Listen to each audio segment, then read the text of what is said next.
अमरावती जिल्ह्यातून एक मोठी ब्रेकिंग बातमी समोर येत आहे। अमरावती जिल्ह्याच्या दर्यापूर तालुक्यातील रामतीर्थ येथील पूर्णा नदीवर आज 8 फेब्रुवारी रोजी 5 वाजताच्या दरम्यान सासन रामापूर येथील 3 ते 4 व्यक्ती हे आंघोळीला गेले होते। नदी पात्रात आंघोळ करत असताना 3 व्यक्ती हे पाण्यातून बाहेर निघाले। मात्र आर्मी जवान गोपाळ रामदास वानखडे पाण्याच्या बाहेर न आल्याने त्यांच्या मित्रांनी त्यांना पाहण्याचा प्रयत्न केला। मात्र तब्बल 1 तासापासून मित्र बाहेर न आल्याने त्यांनी आरडाओरडा केला।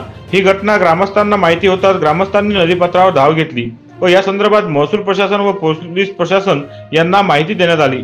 मात्र तब्बल 2 तास महसूल प्रशासन व पोलीस प्रशासनाचा एकही कर्मचारी घटनास्थळी दाखल झालेला नव्हता। त्यामुळे आर्मी जवान गोपाळ रामदास वानखडे यांना नदीपात्रातून बाहेर काढण्यास विलंब झाला।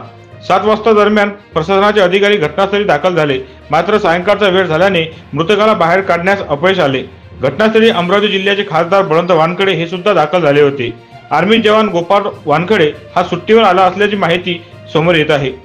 रामतीर्थ येथून रघुनाथ गावंडे प्रतिनिधी।